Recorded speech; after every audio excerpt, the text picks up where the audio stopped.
Hello, and welcome to this virtual professional development presented by the TSC Connected Learning team. During this video, we're going to share with you tips for managing your Gmail and introduce you to Google Chat. Stick around until the end to learn more about accessing resources from our team and receiving technical support from a building technician.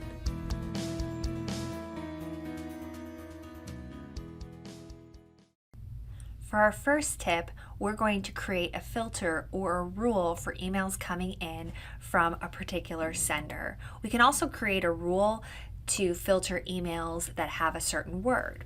So in this example, I'm going to filter emails that come from notifications@tsc.incidentiq.com. And you can see right here, I have a ton of emails that are coming through there. Then I'm going to click this Show Search Options button on the right-hand side, and I'm going to choose to create a filter.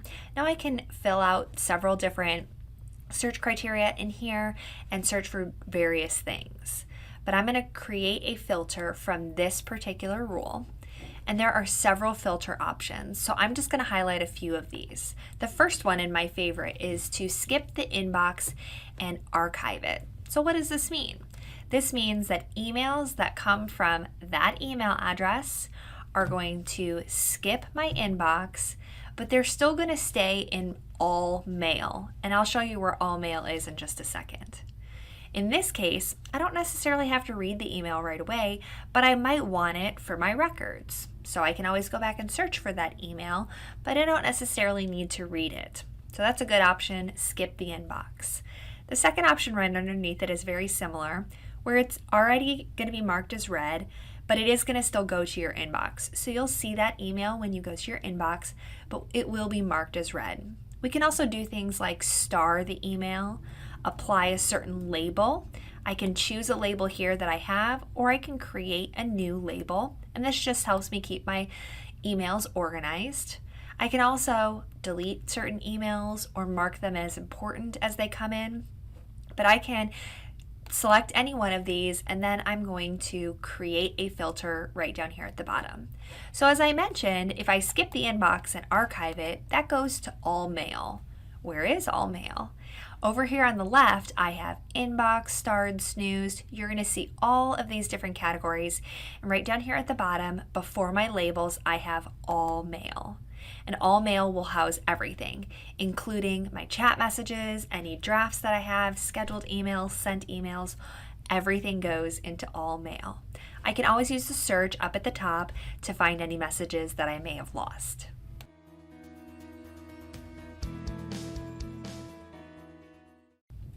For tip number 2, we're looking at scheduling emails. So you maybe are ready to write an email, you're thinking about the contents, you know what you need to say, but you don't need to send it yet.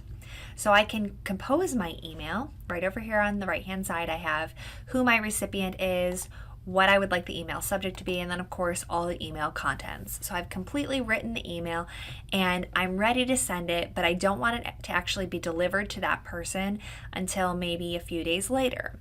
So right next to the send button, I have a little arrow, and if I click on that, I get schedule send. And this allows me to schedule when that email is going to go out. So maybe next Monday morning, or I can pick a specific date and time and have that email be sent on that specific date and time.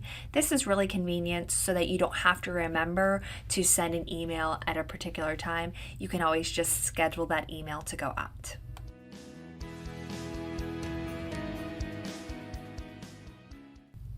For tip number 3, we're talking about emails that we're not ready to read.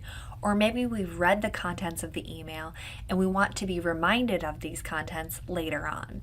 So I have an email here that I want to read later. Right over here on the right-hand side, I have the ability to snooze this email. So if I click on the clock, I can choose a date and time that works best for my schedule, or I can pick something specific and it will be then sent to my inbox again at that date and time. It just helps me recall some of that information, again, if I'm not ready to read it or if I'm out of the office at the moment.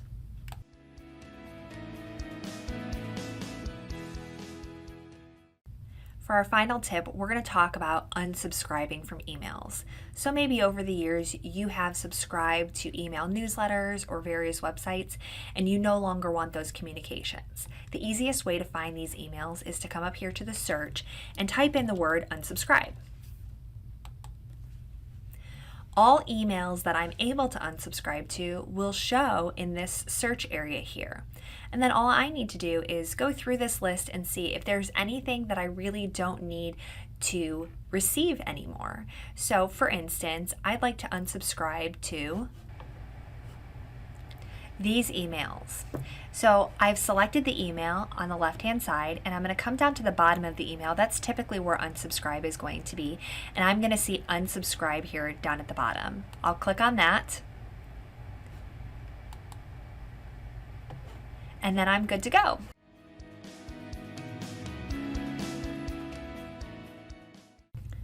In this next section, we're going to look at Google Chat. You can message a person or a group, and it's an easy way to get a hold of a colleague. A few things to note. All chats are kept as public record, just like email, and students do not have access to Google Chat.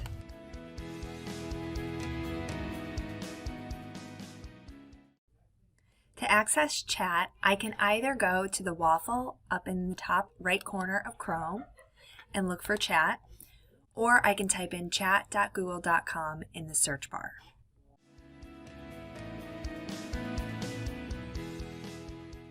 Once I'm in chat, I'm able to send messages to individual people or to a group of people.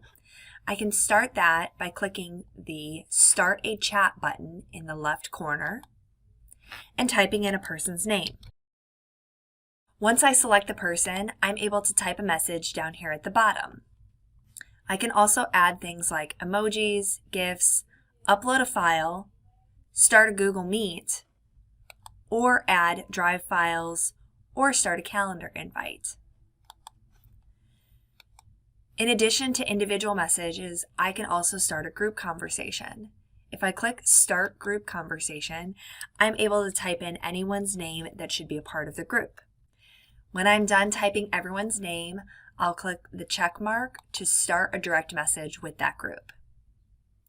Once that group is created here, again, I'm getting the same options that I would if I were sending an individual message. I can send a message down here at the bottom, as well as adding in any of those other features.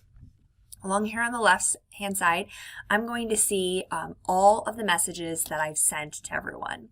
If there's a particular person or group that I would like to always see at the top of my chat screen, I can come here to the three dots and decide to pin that message.